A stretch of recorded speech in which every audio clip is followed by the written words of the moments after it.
Let's jump into the Senate race in California because there was a All recent right. poll that had, I think, Katie Porter 1 point over Adam Schiff. So they're basically neck and neck. Barbara Lee not really mentioned as being very high up in this poll. What are we looking at going into this California Senate race? Well, there's really a couple of dynamics here. And of course, for folks who may not be following this as closely as we do, of course, this is the race to replace Dianne Feinstein for both it's weird, it sounds strange, but for the full 6 year term. But also, there's a simultaneous election on the same ballot that will have the same names essentially running for the last 2 months of the current term. We have an appointee, Governor Newsom, as people may remember, appointed a black woman. He had promised to do so. It wasn't Barbara Lee. That created a lot of consternation. But he said he didn't want to run or replace Dianne Feinstein with somebody who was currently running. That's Barbara Lee in terms of being a black female. So right now you have the numbers exactly right. The most recent poll out of the Berkeley Institute of Politics has Katie Porter a point ahead of Adam Schiff. And then dropping down another 4 or 5 points, you've got Steve Garvey, Republican, famous Dodger legend, Yeah. who jumped into the race. And then you've got Barbara Lee and several other Republicans. So really, here's what it boils down to, Kim. I mean, our primary system in California is set up so it's the top two vote getters, regardless of party. Right now, that would set up Katie Porter versus Adam Schiff. Yeah. That could be a clear intra-party massive political war between those two. But if Steve Garvey consolidates that Republican base, he may be able to pull ahead of one of the two and set it up as a traditional Republican versus Democrat race next fall. So I was just talking to a former KGO talk show host, Chris Merrill, and it's his belief that Biden won't run and that Governor Gavin Newsom will run and he'll be the Democratic candidate in 2024.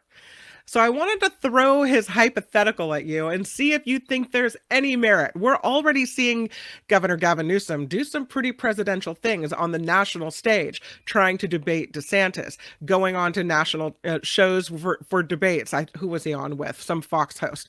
Going to trips overseas, right? Going to China, Israel, that type of thing. So he's acting a little presidential. Do you think there's any merit to that he'll step into a race? And how does he do that with Kamala Harris in the wings? Well, I'll tell you, this I can call it rumor, call it Las Vegas odds betting about Gavin getting into this race. I have never seen, and this has gotten to the point now. We just have to believe that somebody or some buddies inside the governor's office keep slipping these, sneaking down to a FedEx store or a UPS store and faxing these press releases. Or hey, what about because this thing just won't go away. All right. I mean, it does. And of course, Newsom says, oh, I'm not running for president. Well, we all know he is. I tell people he is running for president.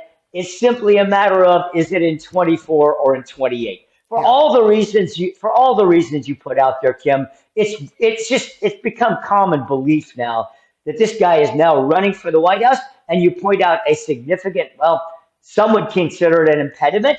I'm not sure Newsom and his people do. That is, I don't know. He has a vice president by the name of Kamala Harris, who herself wanted that top job. So that sets things up certainly for 28, no doubt about it. But really, here's what this really boils down to. I mean, the bottom line is you're not going to take out an incumbent president of your own party unless the candidate himself and or the party says, Joe, time's up. So, I mean, I think practically speaking, this is not going to happen. That is Gavin jumping into this race unless Joe himself were to step aside or something happened to him traumatic that prevents him from actually running for the office. That's where we are, Kim. Now, all this other stuff presents an awful lot of interesting fodder, however. You look at him going to China 2 weeks ago.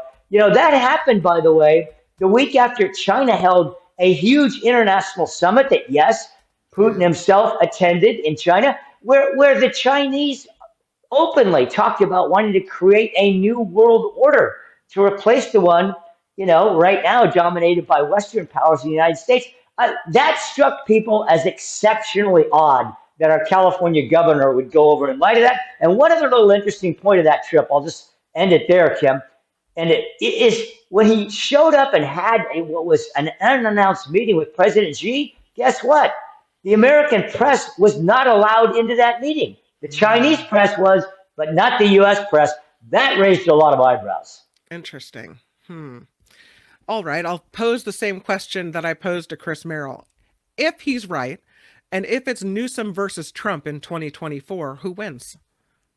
Well, I mean, at this juncture, one has no idea. I mean, Okay. right now, as we speak, as you know, Trump is literally on the witness stand in New York for Yeah, one of his trials, right? yeah, How that's going to end up, nobody knows. yeah. But then let's just leave. Everybody knows the Trump saga and that all the unpredictabilities there. But let's take a look for a second at Newsom. I mean, the challenge for Gavin Newsom is going to be that he is seen as who he has been, the mayor of one of the most liberal cities in the United States, in San Francisco, the governor of one of the most blue states in the country, California. Will he have appeal to certain constituencies nationally? Absolutely. But at the same time, this ain't Kansas, Toto. You know what I mean? And I mean, the challenge is always, Kim, as you know, in our day, one thing: winning over those half a dozen or so swing states is the absolute key to winning the electoral college. That, how Newsom would perform in those states right now, anybody's guess. Yeah, and we just saw a national poll come out saying that Trump is over ahead of Biden in at least 5 key swing states. So I Right. don't know.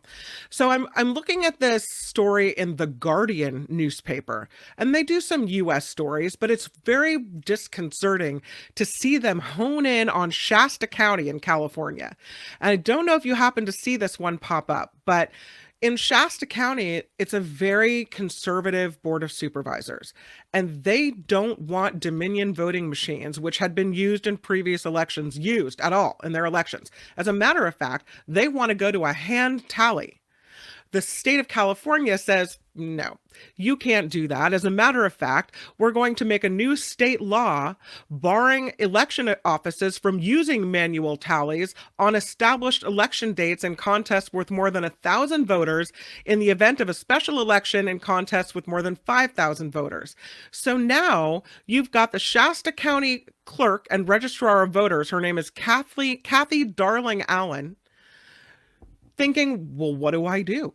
Because if I follow the state law, the county supervisors are going to be all bent out of joint. If I follow the county law, I'm not good with in compliance with state election law, and I don't know what to do. She said, the Shasta County folks are saying, I expect you'll uphold your obligation to comply with the law. And so it puts her in a really hard position. They're trying to create this new voting system desired by the board, but the state law prevents her office from even using that system. So what do they do in Shasta County? Yeah, well, this saga has been unfolding for some time in Shasta. And by the way, I was one of the keynote speakers at the Rural Counties Association of California conference a month ago.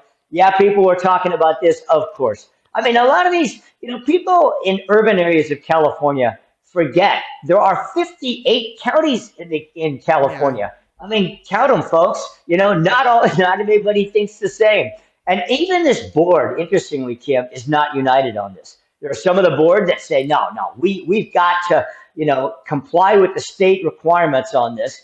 Other board members absolutely adamant. They want this paper ballot hand count. So we don't know where this is going to end up. Almost certainly in court at some juncture with the state versus the county board, if the board in a majority sense says we are not going to go with those electronic machines. There's talk about going with a different vendor. Would that satisfy the members of the board, getting away from Dominion? I don't know where this is all going to end up, but certainly it portends, Kim, larger issues. I mean, Shasta County is just a microcosm of what we're probably going to see, right, in the Yeah. aftermath of the issues of 2020. This isn't going to be isolated to Shasta County in California. You're going to see these kind of stories pop up probably all over the U.S. Do you think that, and this is kind of off topic on that, but do you think that with all the tech layoffs, because there's another one, 454 workers being laid off, and this tech CEO is talking about the next phase of growth with one hand, and the other hand laying off, almost 600 workers. This out of a company in Redwood City, Informatica. So is that something when you're losing jobs, like really high paying tech jobs in California, that reflects on Governor Gavin Newsom, or is that more of a overall jobs that reflects on the federal government, or does it matter when you're looking I at think candidates? right, probably both, and but Okay. make no mistake about it. Gavin Newsom has to own and wear this. I mean, Hmm. one of the most interesting parts of this is going to become you'll know now famously that Newsom has now agreed to debate Ron DeSantis on the Sean Hannity show Yeah. coming up here in a couple of weeks. And I think the important thing is to ask, okay, so where is job growth in the tech sector? You have to be honest about it and say a lot of it's happening in places like Austin, Texas, and elsewhere. And so that's where Gavin gets tripped up. How do you Hmm. say, well, our state is the tech center of the world, which it still remains. But when you're having job cuts in our state, and then you have job growth in some of these tech sectors in other states, that becomes a problem. Likewise, Kim, with the stats, new stats just came out again today. Where are people looking to buy homes? Well, there's a lot more Californians looking to, and they track this, Yeah. like websites with and U-Haul, stats and Yeah. websites for real estate companies. And the bottom line is there's more Californians looking to move out of the state than there are people looking to move. So that's a problem for Gavin. There's no doubt about it. Yeah. I read that there's a couple of cities that are still growing in California. I think one is Bakersfield and one is in Southern California, Menifee. And those are the only two cities in our state that are seeing a population, in the other direction, growing instead of going. And I don't know if you know a lot of people, but I do, who have checked out. And maybe it's because their politics don't align, or maybe it's just because they feel like they can't afford to live here anymore. And sadly, unless something changes, once people leave, it's not like it's easy to get back in. Yeah, and it's not just in, I mean, the Bay Area and San Francisco in particular, famously now, hemorrhaging some of these folks. But Yeah. as you know, I'm here in the state capital, and in the Sacramento region, it's true too. I mean, anecdotally, I know a number of people inside and outside the media that have moved, as you know, Yeah. particularly to states in the southeast like Tennessee, North Carolina, Georgia, Kentucky. I mean, these are places where people have moved. Yes, Florida as well. Thank you, Ron DeSantis. So this does become a challenge. By the way, I forgot to mention when you were talking about our esteemed Governor Gavin Newsom. I Yeah. was down. CBS flew me down to the GOP presidential debate, the last one at the Reagan Library there. Who showed up in the spin room? You may know our governor walked in a side door with his security detail Oh, how and was funny. and was in the spin room with all of us. Yeah, it was pretty crazy. Yeah, Sean Hannity did put him up on the chair for a few minutes and kind of, harassed him. But I mean, Gavin is making no, bones about the fact that he's willing to stand up. He was the chief surrogate for the Biden people that day. Well, he's willing to stand up for the Biden ticket, stand up for California, and let's see, stand up for his own candidacy perhaps soon. Yeah, I don't know what's going to happen with that. I'm looking also at local politics and a lot of, infighting in San Francisco. Have you been following what's happening with Mayor London Breed? There's Oh still a yeah. problem in the Tenderloin. There's still a problem, with crime in San Francisco. And I think they're really trying to crack down on things, but I don't know if it's going to be enough to keep her in office. What are you looking at as far as San Francisco politics? Well, I tell you, predictability has never been a hallmark of San Francisco politics, Kim, as you know. But but I will tell you this: it really appears to me like if there ever was a moment in my lifetime where San Francisco politics has the chance of being completely turned upside down, it's right now. I mean, Yeah. I think there are clearly, it absolutely no doubt, there are clearly some business forces, particularly at work, saying enough is enough. We just cannot continue in this direction. And, there's some encouraging signs here and there, but the trend line still has not turned around in most people's view. And I think that if there ever was a time when you're going to see politics at least moderating, if not, I know this sounds impossible, moving in a more conservative direction in San Francisco, seems like to most observers that time would be now. Mark Thompson texts me questions to ask you because he wants me to ask you a couple of things, and really it's on a national scale. And you said that was okay to go national with you as Of well. He course. said he wonders if you have opinions on the results that people will be watching in tomorrow's national elections. Number one Mhm. is the Ohio issue, which is a referendum on whether to establish a right to abortion in their state constitution. Um, Also, the Kentucky governor, Andy Beshear, is a Democrat going up against Daniel Cameron, who's a Republican.